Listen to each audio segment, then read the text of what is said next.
আসসালামু আলাইকুম রহমতুল্লাহি ওবরাকাতুহু। তবে কি গৃহযুদ্ধের দিকে এগিয়ে যাচ্ছে বাংলাদেশ? আমার এই ভিডিওটা বা আমার এই কথাগুলো অনেকের কাছে আজকে পছন্দ নাও হতে পারে, কিন্তু আমি শেখ হাসিনা সম্পর্কে এবং আওয়ামী লীগ সম্পর্কে আমার ব্যক্তিগত কিছু অভিজ্ঞতা আমি আপনাদের সামনে শেয়ার করব।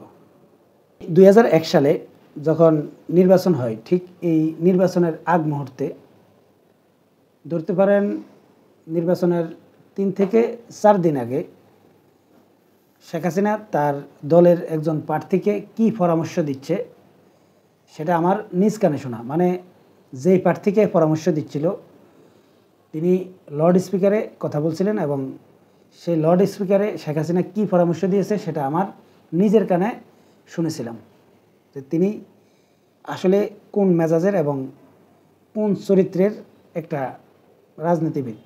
আমি আগের কয়েকটা ভিডিওতে কৌশলে আপনাদেরকে কিছু মেসেজ দিয়েছিলাম যে শেখ হাসিনার আওয়ামী লীগ কতটা ভয়ঙ্কর এবং তারা কতটা ভয়ঙ্কর হতে পারে সেই সম্পর্কে আমি আপনাদেরকে কিছু ধারণা দিয়েছিলাম, কিন্তু অনেকে এটাকে পাত্তা দিতে চাননি। কিন্তু মূল বাস্তবতা হচ্ছে শেখ হাসিনা এমন একটা রাজনীতিবিদ এবং তার মাইন্ড সেট আপ এবং তার মেজাজ এমন, যেটা আপনারা বিগত সময়ে আপনারা দেখেছেন। বাস্তবিক অর্থে রাজনীতিতে শেখ হাসিনা এমন কোনো কৌশল নেই যেই কৌশল তিনি প্রয়োগ করে না, সেটা নৈতিক হোক অথবা অনৈতিক হোক, সেই কৌশলগুলো তিনি ব্যবহার করেন। যেমন বিভিন্ন সময় শেখ হাসিনার যে বক্তব্যগুলো আপনারা শুনেছেন বিগত 16 বছরে, আপনারা দেখেছেন যে খালেদা জিয়াকে যখন ক্যান্টনমেন্টের বাড়ি থেকে বের করে দেওয়া হয়, ঠিক তারপর তিনি কি বক্তব্য দিয়েছিল যে আমাকে যে ক্যান্টনমেন্টে ঢুকতে দেয়নি, আমি প্রতিজ্ঞা করেছিলাম সেই সময় যে এই ক্যান্টনমেন্টের বাড়িতে আমি খালেদা জিয়াকে থাকতে দেব না। মানে শেখ হাসিনা এমন একটা ব্যক্তি, সে যখন কথা বলে বা বক্তব্য দেয়, এই বক্তব্যের এগেনিস্টে তার বিরুদ্ধে কি রিয়াকশান হতে পারে বা এটা মানুষ কি মনে করতে পারে, এটার কোনো চিন্তাধারা শেখ হাসিনা কখনো করেনি। বা বিগত 16 বছর আওয়ামী লীগ যেভাবে রাজনীতি করেছে, নিশ্চিতভাবে আপনারা ধরতে পারেন যে এই এমনভাবে রাজনীতিটা করেছে যে যদি কোনোরকম মানে আওয়ামী লীগ ছিটকে পড়ে, তাহলে আওয়ামী লীগের অবস্থা এখন যেটা হচ্ছে এর সাথে ভয়াবহ হওয়ার কথা ছিল। মানে সম্পূর্ণরূপে রিস্ক নিয়ে যে রাজনীতি করা, এটা কিন্তু শেখ হাসিনা সবসময় করে এসেছে এবং যে কয়দিন বেঁচে আছে আমার মনে হয় ততদিন পর্যন্ত সে সেটাই করবে, এতে কোনো সন্দেহ নেই।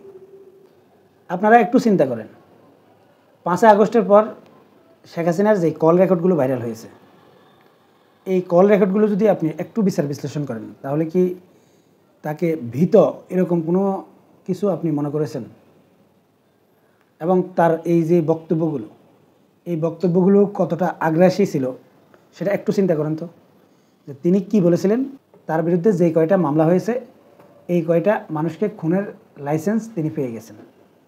মানে এই অবস্থায় একটা দলের প্রধান এই জাতীয় বক্তব্য দেওয়া, এটা কি কখনো স্বাভাবিক রাজনীতির মধ্যে পড়ে? বা কোনো স্বাভাবিক রাজনীতিবিদ এই জাতীয় বক্তব্য দিতে পারে?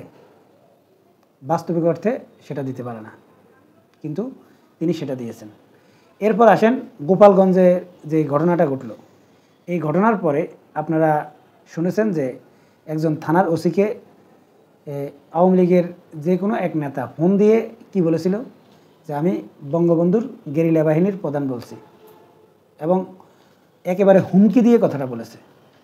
একটু চিন্তা করলে বুঝতে পারবেন যে এই বক্তব্যগুলো আসলে কিভাবে দিচ্ছে বা কোন রাজনীতির পলিসি হিসেবে দিচ্ছে।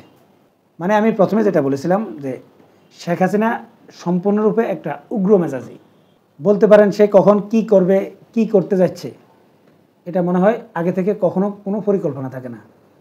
মানে যা ইচ্ছা তাই করার মতো সাহস সে সব সময় দেখায়। এবার আসি মূল আলোচনায়। বিগত সময়ে জামাত কিন্তু আওয়ামী লীগের মতো প্রায় অঘোষিত নিষিদ্ধ ছিল, কিন্তু জামাত ভিতরে ভিতরে তাদের রাজনৈতিক কার্যক্রম পরিচালনা করেছে এবং তাদের দাওয়াতি কাজ পরিচালনা করেছে।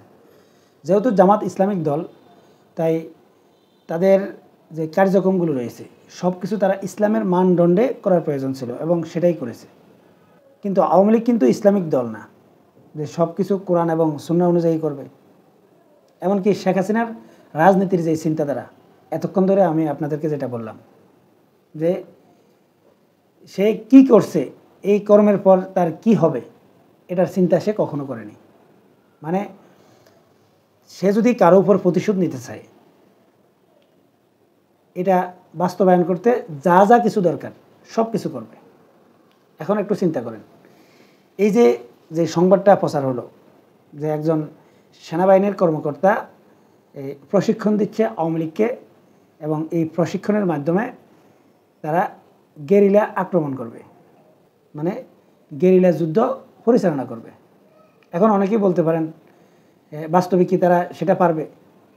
ভাই, বাস্তবে হয়তো তারা সরাসরি বাংলাদেশের সেনাবাহিনী বা পুলিশ বাহিনীর সাথে যুদ্ধে লিপ্ত হবে না, কিন্তু গুপ্ত যেই কর্মকাণ্ডগুলো এগুলো তারা করবে, এটা প্রায় নিশ্চিত। এবং এটাই হচ্ছে বাংলাদেশের ভয়ের কারণ। আর এই কারণে আমি সবসময় বলে এসেছি যে কোনো রাজনৈতিক দলকে নিষিদ্ধ করে দিয়ে দেশকে স্থিতিশীল পরিবেশে রাখা যায় না, বিশেষ করে আওয়ামী লীগের মতো কোনো দলকে। এখন কোনো রাজনৈতিক দলকে যদি সরাসরি তাদের রাজনৈতিক কার্যক্রম পরিচালনা করার সুযোগ দেওয়া হতো এবং সেখান থেকে যদি শুধুমাত্র অপরাধীদেরকে চিহ্নিত করে ধরা হতো, তাহলে তারা স্বাভাবিক রাজনীতিতে ফিরে আসতো। যদি তাদেরকে নিষিদ্ধ করে দিয়ে তাদেরকে কোনো স্পেস দেওয়া না হয়, তাহলে তাদের কাজটা কি থাকবে? তাদের কাজটা এটাই থাকবে যেটা আমি পূর্বেই বলেছিলাম, যে শেখ হাসিনার কোনো কর্মকাণ্ড করতে সেখানে নৈতিকতার মানদণ্ড বিচার করবে না। এটা হচ্ছে প্রকৃত বাস্তবতা।